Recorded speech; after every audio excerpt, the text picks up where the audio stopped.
Alright, today we're going to be checking out the UCO StormProof Survival Kit. I picked this up recently at an outdoor store. It cost me $16. And the purpose of this kit, as it says down here, it provides you 3 survival essentials: fire, shelter, and a stove. And that's it. So let's go ahead and open it up and check it out. It's very simple. So first up, we've got a 2-person Mylar tube tent. So this is not a space blanket, it's larger than that. It's a tube tent. Then we've got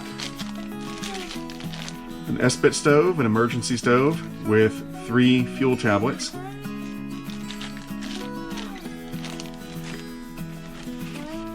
Then we've got a little bit of cordage to go with that tube tent.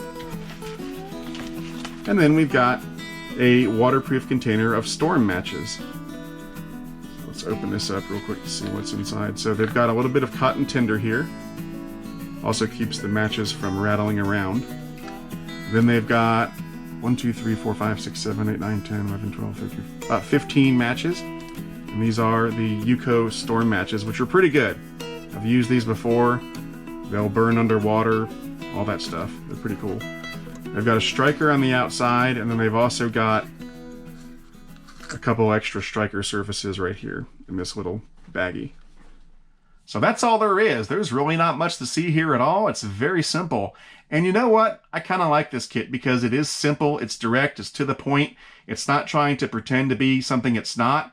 It's just giving you 3 decent quality components that you might need in a survival type situation or in a pinch. Now, usually when I review survival kits, the criticisms fall into one of 2 categories, or both. Either the components of the kit or the price of the kit. So let's talk about the components. Now, it would be really easy to criticize this kit and say, that doesn't have everything you need in a survival situation. Where's the water supplies, or the food supplies, or the knife, or the flashlight, or the signaling materials? It doesn't have any of that stuff. This thing sucks. Well, it's not trying to be that. This is not trying to be an all-inclusive survival kit in any way. In fact, it says so right on the front cover. It says 3 survival essentials. It doesn't say all survival essentials, just 3. And that's exactly what it is. So, knowing that, where does a kit like this fit in? If it's not an all-inclusive survival kit, why would you want to buy something like this? Well, this is what I like to call a component kit. And where this is going to shine is as a component in a larger survival kit that you might be putting together. So for example, if you're trying to put together a get-home bag or a bug-out bag, this might be a great choice because for 16 bucks, you knock out 3 items in one go. You've got your stove, your shelter, and your fire, and it comes in a nice lightweight package, so you just toss it in the bag and move on to other components. Another possible use for a kit like this might be as backup gear for your primary gear, and that's something that I've actually done on a regular basis. Whenever I go out on a long backpacking trip, I have my primary gear, my really nice tent, and my ultralight propane stove, and a Bic lighter. But usually somewhere in my gear or in my girlfriend's pack, I'll have some lightweight backup gear, like this. And I've actually had to use it before. I was on a trip once where my propane stove just stopped working for some reason. And so I pulled out my backup S-bit stove, and I used that to boil water and cook food for the remainder of the trip. So component kits like this do have a purpose, they do have a role, and you know, not every survival kit on the market has to be an all-inclusive survival kit. There is room for component kits like this. And of course, the other thing that people like to criticize a lot is the price of a kit.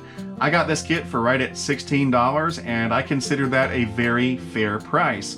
Now, I'm sure somebody's going to come along and say, oh, those are crap components. You could build that kit for $5. Well, that's just not true. There is no way you're going to build a single version of this exact kit for $5 or even $10 unless you either steal or find the components.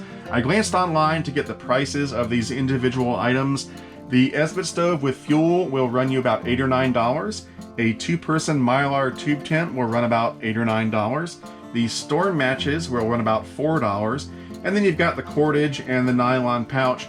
So when it's all said and done, if you wanted to build a kit like this by yourself, you would spend between $20 and $25. So knowing that, the $16 price tag is actually very fair. Now, of course, UCO is not spending $20 to $25 to build these kits. They're buying these items in bulk to get the unit price down so that they can sell these for a relatively reasonable price and still make a profit. And yes, they are allowed to make a profit. That's how businesses work. So I suppose if you wanted to go out and buy 1,000 Esbit stoves, you might be able to get the unit price down to a couple bucks, but most people aren't going to want to do that. Anyway, so that's it for my rant. I just wanted to respond to those criticisms because I know they're going to come. I'm actually not going to add anything to this kit in this video because, as I said, this is a component kit. It's a component that you would put into a larger kit, so I'm going to leave it as is for right now. Anyway, that's it for this video. I hope you enjoyed it. Let me know what you think in the comments below. I'm Eric Siegel. This is Kitbashed Survival, and I'll see you next time.